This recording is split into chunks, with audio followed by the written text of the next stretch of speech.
Hi everyone, welcome back to my channel, and thank you very much for joining me here again today. Last week we spoke about the case of Ellen Puckeys and how she ended up murdering her own son. And if you haven't seen that video, I'll link it up here if you want to give it a watch. But in today's case, we are going to talk about, once again, another perpetrator who got away with murdering because maybe the police thought that these victims didn't need that much attention to detail, or because the crimes went unreported because of the type of work that these women did. But ultimately, he would be caught, but the devastation and absolute brutality of the murders that he did really shook and disturbed the people who worked in this industry as well, and also the people who he lived near. But with that being said, let's get into today's case. Intended for mature audiences only. Today we're heading to an area called Valkom, where on the 15th of April 1964, baby Brydon Brandt was born. Brydon had 6 siblings. He said that his childhood was quite normal. However, it was as normal as could be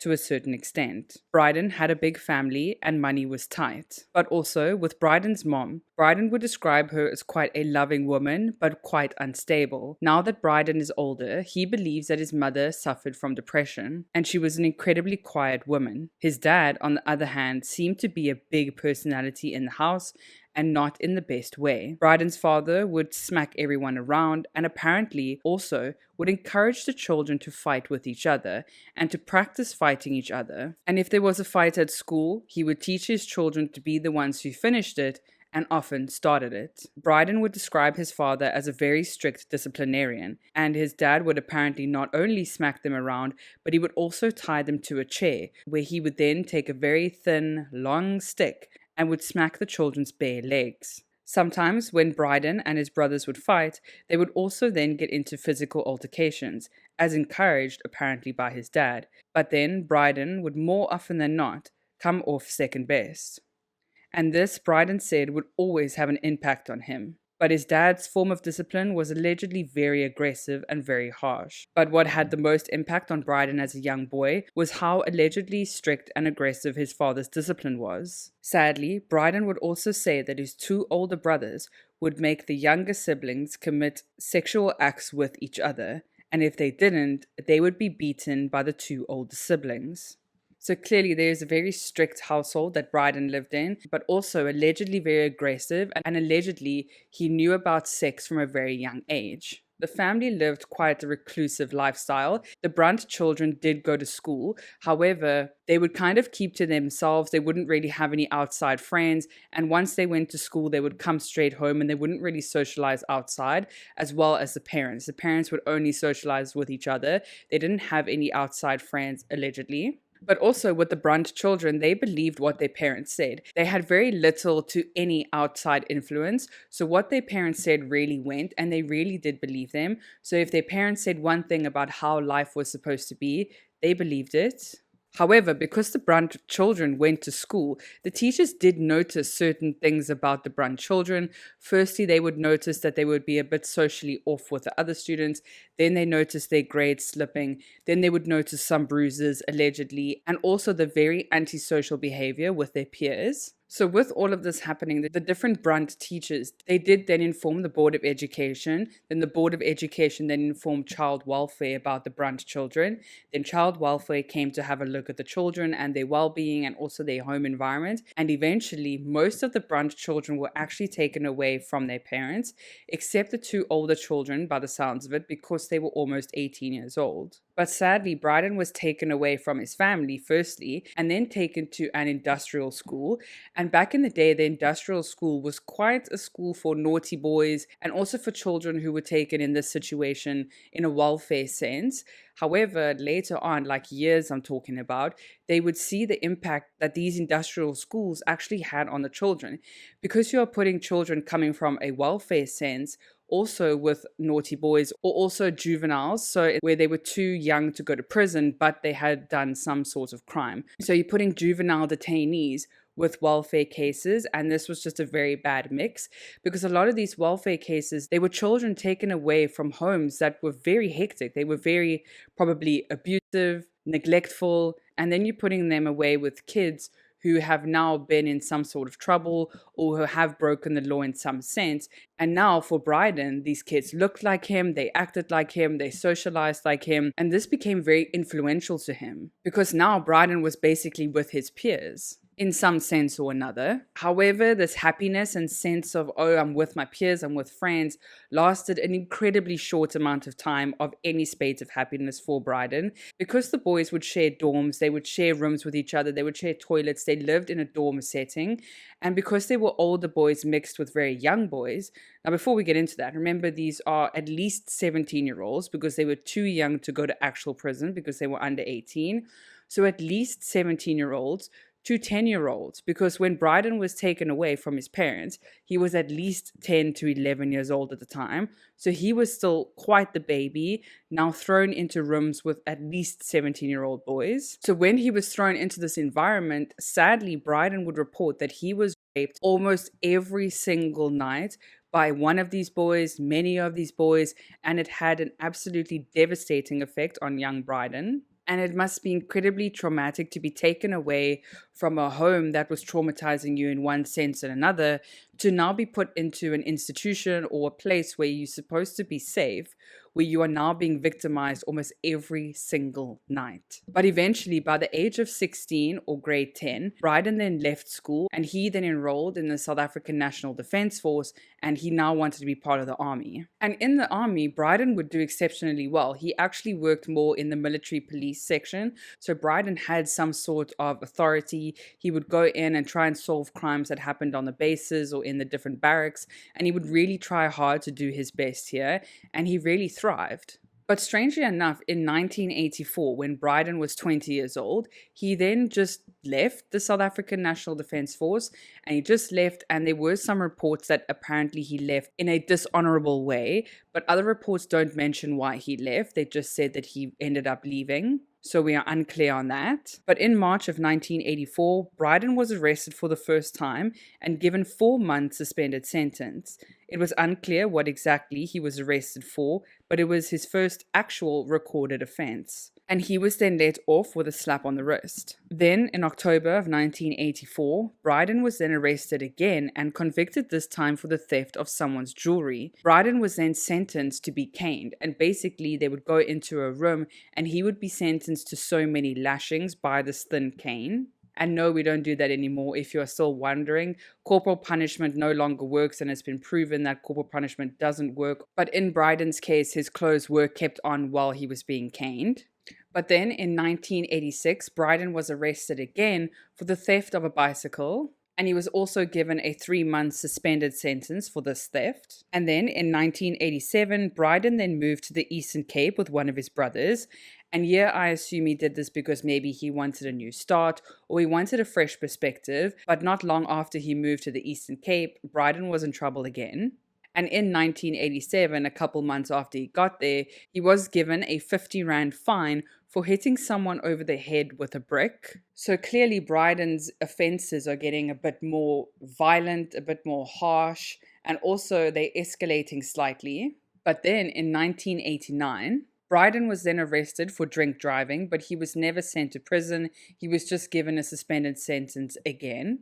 But then when Brydon was 25, on the 9th of December 1989, he then went to Palmerston nightclub where he then met a sex worker named Janine or Jean, and they chatted and then they decided to go to an abandoned building to have sex. When Brydon was done having sex with Janine or Jean, apparently some altercation occurred where Brydon wasn't paying Jean enough, and they then started to argue about the price of what they actually agreed on, and this altercation then escalated, and apparently Brydon then took out a knife and stabbed Janine or Jean to death. He then left her body naked, bruised, battered, and bloody in this abandoned dark building. Also, when an autopsy was done, sadly, they did find quite deep lacerations, obviously because of the knife that Brydon used, but also they found these lacerations inside her, in her private areas specifically. And it seems like a foreign object was used, but the foreign object wasn't located in the building at the time, so he must have taken it back with him. And it also wasn't unclear whether it was done before death or after death. But in February of 1990, Brydon went to a place called Station Bar, where he then met another sex worker named Sari Skuman. Sari and Brydon then went into Brydon's car, where they then spoke about the price and how much they would charge for the interaction. But then a few ladies who worked with Sari at the club and also in the sex working industry, these ladies then saw Sari get into, like I said, Brydon's car, and then they drove off to a deserted area. However, what the ladies noticed who also worked with Sari was that they saw Sari get in the car and drive away, but then they saw the car drive back just a few minutes later, but with a massive dent on the front of the car. So these ladies knew instantly that something was wrong. So they then walked to the area where they last saw Sari driving towards, and then when they went further into the brush and into the bushes a bit more, they then saw the lifeless body of Sari Skuman. When they went closer to their friend Sari, they also noticed that she had a very bloody head, so it looked like her head had been hit in with a rock, and also they noticed that there was a wine bottle stuck into her vagina. So there, Sari Skuman was left absolutely brutalized, hurt, and bloody again in a dark and abandoned area. But sadly, Sari just couldn't be left. And when Sari's friends did come, I understand why they did this, but they did pull the wine bottle out of Sari's private area, and they then just discarded it near her body because they couldn't bear to just see her like that. But when her friends were there, they then left her body alone. They did not report this to police, and Sari was left, like we said. And eventually a homeless man would then find Sari's body, and he would then report this to police. However, the homeless man that reported Sari's body, when the police actually got there, Sari's body wasn't in the same spot that the homeless man identified her as being in, because late that night, while police were still coming to find Sari's body, someone had picked up Sari, put them back in their car, driven around with Sari in the back of their car for a few minutes, before they then dragged her out of the car again a few meters away from where she was originally found, and then stuck a stick back up her vagina and left her again in the dark. And yes, later on, Brydon would confess that this was him. But in 1991, Brydon would actually be sent to prison, and he would go to prison. And this wasn't actually for any of the crimes that we just spoke about. This crime was for very, very aggressive and aggravated house burglary or house break-ins, because Brydon was actually caught red-handed inside the home. And basically, Brydon went into the home first. He was having a good scratch around, a good look around for anything that he could find. When the homeowner actually came home, the homeowner now came home, they saw Brydon, they then got into an altercation, and then Brydon was caught beating the homeowner to an inch of their lives. And the reason that he was caught was because the neighbors heard screaming, shouting, and absolute panic. They then called the neighborhood watch, they also called the police, the neighborhood watch then got in, and they found Brydon red-handed beating the homeowner. Brydon in 1991 was then sentenced to 5 years in prison for this. And then Brydon was released in 1996. Brydon then moved into a boarding house still in the Eastern Cape area, and he actually got a job as a security guard for a doctor. And Brydon would strangely later testify that this doctor actually asked Brydon to do some kind of assassinations or hits on certain people. And this is very unclear and very vague, because there's actually no reason that the doctor wanted the hits on these people, apparently. So Brydon could be making it up, which I think is a bit unrealistic for a doctor wanting a hit on patients when their whole aim of being a doctor is to preserve life. But apparently Brydon refused to do it, and he then actually went to the two people who were supposed to be assassinated and then invited them to move in with him. The one lady's name was called Julia, and she then moved in with Brydon and with her boyfriend. So it was Julia and her boyfriend, and then Brydon living in this one home. But then Brydon would actually say later in testimony that he actually asked Julia's boyfriend to move out of the house because he wasn't hygienic at all, and Brydon just couldn't handle this at all. But Julia then continued to stay with Brydon in the house even though her boyfriend was asked to move out. But then, just like all things with Brydon, Chaos then occurred, and apparently, according to Brydon, Julia and him then got into some altercation, and apparently Julia then fell back and hit her head, and she somehow broke her neck in the process as well. And the reason that they got into this altercation was because Julia wanted to get into Brydon's bed, but she was very drunk, and that's how they started fighting. So very strange, very vague, and we can't prove that. But in September of 1997, Brydon then moved into another boarding house and shared a room now with an older gentleman inside the home. And then by December of 1997, Brydon and his roommate were very good friends. They were very close when drinking, and they often drank together. That's what they would do to pass the time.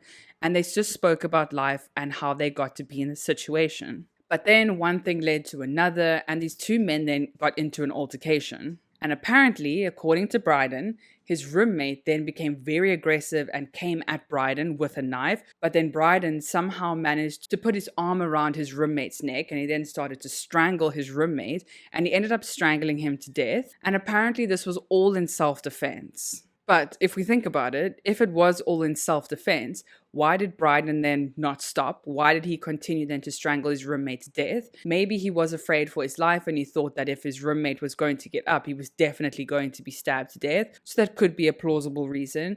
But also, if someone's coming at you with a knife and you ended up strangling them and they then pass out, why continue to the point of death? But once Brydon then confirmed that his roommate had passed, Brydon then started cutting up his roommate's mattress, not his mattress, his roommate's mattress, and he then started cutting it up into pieces. He then started cutting up his roommate into pieces, apparently, and he then started putting his roommate into the mattress before then dragging these pieces of mattress and body into the back dumpster inside this dorm or inside this home. But we need to remember that Brydon lived in a boarding home, so there were other people who lived there as well.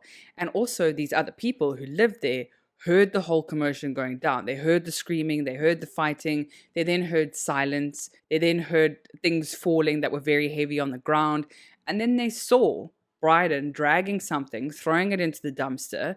Once the coast was clear and they saw Brydon leaving with actually a very bloody t-shirt and pants on, he didn't bother cleaning up his t-shirt and pants, by the way. But when the coast was clear, Brydon's neighbors or other boarding tenants then went to the dumpster to have a look what was happening, and they actually saw inside the dumpster body parts. So they then called the police, and Brydon was nowhere to be found.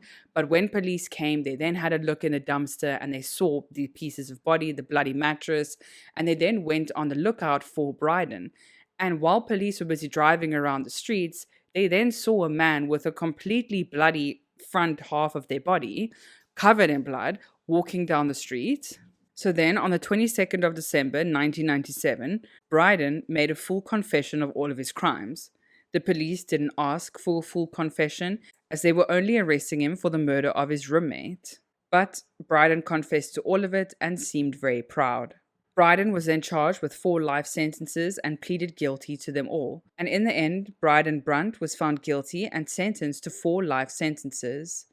But let me know what you think of this case down below. I do think that clearly Brydon had some sort of MO with regards to who he chose as victims in terms of the sex workers, and then for some reason he then turned on his roommate. And I do think that if police weren't called when Brydon's roommate was murdered, we don't know if he was actually ever going to be caught, because he clearly got away with it. He moved from place to place, so there was not really a trace of him. This was back in the 90s, so things weren't really as advanced as they are now.